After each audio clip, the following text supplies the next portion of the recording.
Hello and welcome to another episode of The Tipping Point, a UFC stat show right here on the Monkmatics channel. I am your host Monk, aka The Monk Petition, and in this episode, we're going to attempt to tip you in the right direction. We picked out Charles Rosa going against Damon Jackson, and I picked this fight specifically because the line flipped so rapidly, but the fight has flipped so much, I should say. I think this is the only line that has flipped on this entire card, so I definitely wanted to get into the numbers and see if I could find the reason why. So hopefully, by the time this is over, maybe you want Charles Rosa, maybe you want Damon Jackson. I don't know what to do. I'm going to tip you in the right direction. So without further ado, let's get right into it here. Charles Rosa going against Damon Jackson, featherweight fight this Saturday. 5'9" is Charles Rosa, 69-inch reach, 35 years old, 14-5 professionally. He is 5-5 in the UFC. 37% of his fights have gone the distance. He is 3-4 in those decisions. 3 wins by knockout, 1 loss by knockout. 42% of his fights have been ended by submission. 8 sub wins. Never been subbed.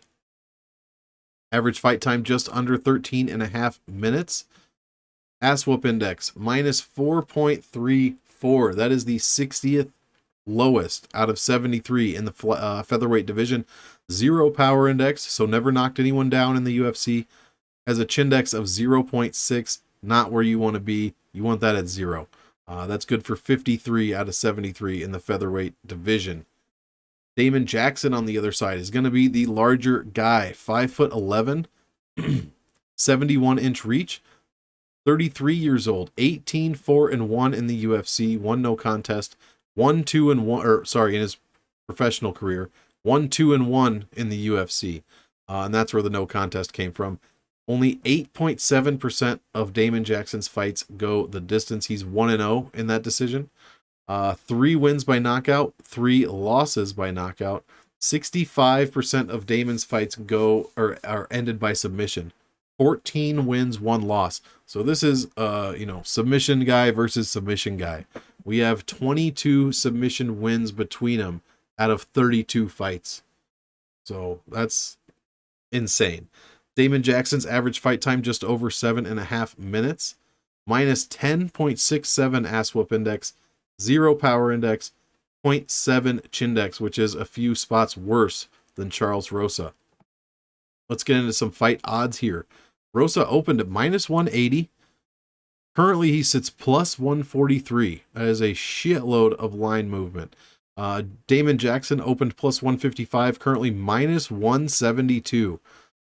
This fight, plus 125, does not go to decision. Minus 165 does go to decision. I don't have any inside the distance or decision props per fighter yet. They're not released as of my recording.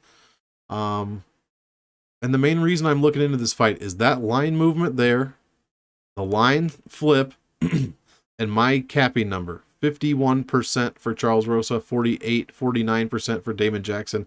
That's not a crazy number. Like, that's pretty much a pick 'em. But the line flip says completely otherwise. So I kind of wanted to look at that. UFC fight finishing data. Damon Jackson has 1 sub win in the UFC. Rosa has 2. Fight finishing data, Rosa finished in the first round and the third round. He's been finished in the third round. Jackson got finished in the first, and his finish came in the third.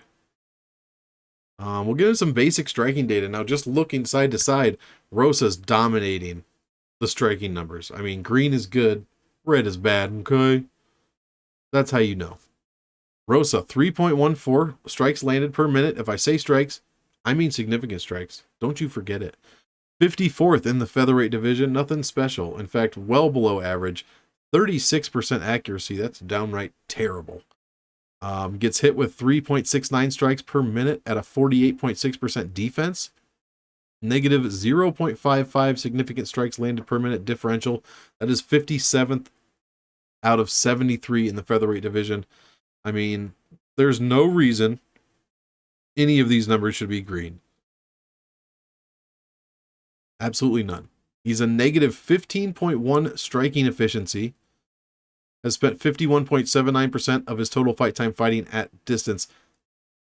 I mean, this number is green and it's negative 15. Rosa has 0 knockdowns and has been knocked down 3 times.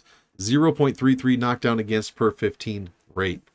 Damon Jackson, just terrible striking numbers. 2.46 per minute landed at a 35.8% accuracy, even worse than Rosa. In fact, that's the 4th worst accuracy in the division. 3.63 strikes landed against per minute at a 45% defense. Negative 1.17 strikes landed per minute differential. I mean, 65 out of 73. Negative 19.2% striking efficiency. Basically last in the division. 37.1% of all fight time has been fought at distance for Damon Jackson. No knockdowns for, 1 knockdown against, and has an even higher knockdown per 15 against rate than Charles Rosa. So both of these guys' striking numbers are absolute dog shit, but Jackson's are smellier, basically. It's like the white dog turd. I guess those don't smell, maybe. Basic takedown data. Takedowns landed per 15 for Charles Rosa. Pretty good. 1.78. He throws 5. That's a 35.5% accuracy. So not great, but not terrible. Gets hit with 2 takedowns against per 15 at a 37.9% defense. So very low. 63 out of 73 defense. As a negative differential, negative takedown efficiency. I mean, this, again, if you watch the Mackenzie Dern, Marina Rodriguez breakdown, it's the same thing. Rosa wants you to take him down, or he wants to take you down, but he doesn't care if he just wants to be on the ground so he can submit you. Damon Jackson, same exact thing, but just worse numbers, more worser. 1.14 takedowns landed per 15 minutes, 20% takedown accuracy, 3.43 takedowns landed against per 15 minutes, 35.7% defense, negative takedown differential, negative takedown efficiency. Even worse numbers than Rosa. Same idea. He wants to be on the ground so he can snatch your arm, neck, heel, doesn't matter. Basic control time data. This is where we start to lean. Up top, it's all green on the left and all red on the right. This is where we flip. This is where I start to become worried for Charles Rosa. 15.4% control time, not good. 32.8% control time against, very not good. That's almost, that's worse than 2-to-1 ratio against. 48% of his fight time has come inside the distance, and he only controls 31.95% of that time. That is a very worrisome number for a guy that likes to be on the ground. He has a very slow get-up time, 147 seconds. He has a too quick of a hold-down time, 78 seconds there. Control time activity rate is not great. He does have 10 submission attempts. He has been successful on 2 of them, I should say. 1.12 submission attempts per 15 minutes. That is a very high number. 17th out of 73 featherweights right there. But look at this. He's had 13 subs thrown against him. 1.45 per 15 minutes. My goodness. He has, in his own right, defended 100% of those 13 subs successfully. Rosa has 4 reversals, 7 reversals against, and a number I really don't get to read very much. 22% of the takedowns landed against Charles Rosa, he has reversed, which is the 19th highest percentage in this division. 44% of the takedowns he has landed have been reversed, which is very high number. Damon Jackson, much more even control time. In fact, he outcontrols his opponents just by seconds. 31.684, 31.22 against, a 1-to-1 ratio. 62.9% of his total fight time has been spent inside the distance, and he has controlled just over 50% of that fight time. Has a decent get-up time, much better than Charles Rosa, in fact. 82 seconds is a very good hold-down time, 249.67. 7th highest rate in the division. 7 sub attempts for Damon Jackson. 3 sub attempts against. And just 1 reversal for. Advanced significant striking data. Just looking to see what kind of jumps out at me here. What jumps out at me is how low all of these numbers are. Every striking number I mean, there's a 16, ranked 5 in here. So there's a couple of good numbers. Most of them are in the 30s, 40s, 50s, or below. Pretty poor striking numbers all around from both guys. Efficiency and differentials. Negative efficiency everywhere is Charles Rosa. Same thing for Damon Jackson, with the exception of leg striking efficiency. Just barely positive there. Damon Jackson gets outstruck from everywhere. Every possible place. Charles Rosa, almost the same thing. He's positive in leg striking and distance striking. Just not... striking numbers are not good. Advanced striking percentages. We're looking to see if guys are headhunters or not. These guys are pretty even. Rosa, 76% of the strikes, significant strikes that he throws are to the head, 10.4% to the body, and 13% to the legs. So that is a pretty high leg striking number there, 12th highest in the division. Damon Jackson, 79% of all strikes he throws are to the head, 17% to the body, 3.7 to the legs. So much more to the body than Charles Rosa there. And there's a graphical representation of those things we just talked about. Many more distance strikes for Charles Rosa, 90% distance strikes for him compared to 57% Damon Jackson. Last 5 UFC fights, Rosa's 3-2. Jackson's numbers are going to be the exact same as above. Rosa's one knockdown against did come in his last 5 fights. He's got a negative striking differential, negative takedown differential, negative control time differential. His ass whoop index is very poor, negative 8.69. Power index is 0. Chin index is bad. I mean, both of these guys have awful numbers. Just awful. Rosa's trending down in 5 of 8 categories, but his takedown accuracy has improved by 14% in his last 5. I mean, both of these guys seem like they're submission or bust here. Rosa's 3-2 in his last 5, as is Damon Jackson. Strength of schedule is going to go to Jackson, though.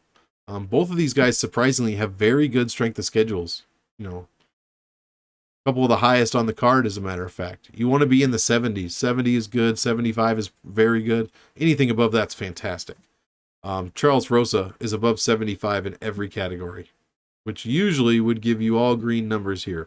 But Damon Jackson, 81% opponent win percentage in his last 5. I mean, 77 strength of schedule. Rosa does have the much tougher strength of victory. Damon Jackson's lost to undefeated fighters in his last 5. And I know for Damon Jackson this could be confusing. 3-2 in his last 5 professionally. UFC fights 1-2-1. He did have a break. After the draw from Makashvili, and between the win, that draw and the Bektik win, he was fighting in other promotions. So he has gone 3-2 in his last 5, but 1-2-1 in the UFC. So that's why those numbers might be a bit confusing. But let's look at these last 5. Charles Rosa beaten up on Justin James, split decision, pretty close fight. Beat Kevin Aguilar, split decision, pretty close fight. And then submitted Manny Bermudez. Got beat pretty badly by Bryce Mitchell and by Derek Minner as well. Couple of decision losses there. Damon Jackson, I mean, what are you going to do against Topuria? You take the L is what you're going to do. Subbed Bektik. Draw against Makashvili. No contest. Tony Jason. And then Yancy Medeiros. He subbed Yancy Medeiros, rather. So, or no, he got subbed by Yancy Medeiros. Excuse me. That's his one submission loss. Yancy Medeiros back in 2014. Then we'll go on to some graphs before we wrap it up here. Strikes per minute against opponent strikes per minute. Charles Rosa, 1 full strike below his opponents. He is trending up while his opponents trend down, though. A lot of that was that Manny Bermudez fight. His opponent striking is evening out. As soon as this fight is over, in fact, that Bermudez fight will come off, so we'll get a much better indicator of where Rosa is currently. Takedown, not much to speak of for Rosa. Opponents doing their thing against him, but as we said, he wants to be there. This is the worrisome part, the control time. 49% to 6%. That is god-awful. He's not going to be able to control Damon Jackson if he can't control, Bryce Mitchell. I mean, Derek Minner's a submission guy as well. going to be tough. He's going to have, I hope he took care of that, or else he's going to be in for a long night. Damon Jackson on the other side gets outstruck by more than 1 strike per minute, but he is trending up. And same thing as Manny Bermudez over here for Rosa. A lot of that was Ilia Topuria for Jackson. So unfortunately, that's going to be on his last 5 for 4 more fights. The takedown numbers trending down, opponents trending up, but same thing as Rosa. He doesn't care. And then the control time numbers much better for Rosa or for Jackson. Basically completely even with his opponents. Much better than the 50 to 5% that we see on the Rosa side. Visual statistical recap. Basic fight metrics leans Rosa completely, except for that grapple control time. That goes to Jackson, but everything else is Rosa, and it's not really close. Professional fight finishing metrics. Jackson's been finished at a higher rate than Charles Rosa has. Rosa's never been submitted, for instance, so that could go a long way in this fight. If Damon Jackson is submission or bust, and Rosa is unable to be submitted, how is Damon Jackson going to win? Strength of schedule here. It's pretty much Damon Jackson, except for that strength of victory. Let's see. And we'll move on to the aggregate win-loss and finish rates. This is kind of going to give us an idea if the fight will finish inside the distance. Outside of, or professionally, in their total professional career, 87% of finishes are in wins, 55% finishes in losses. But then you go to the UFC, we're only at a 42.86% finish rate, win or lose. So leaning unlikely to finish here. And if neither one of these guys is going to get a submission, who knows what the judges are going to do. A lot of split decisions in these guys, draws, split decisions in these guys' last 5 fight histories. If neither one can get a finish, what in the hell is going to happen? 3 split decisions in Charles Rosa's UFC career. We've got a draw over here for Jackson. I don't know if you agree with me, but both these guys, I think, submission or bust. So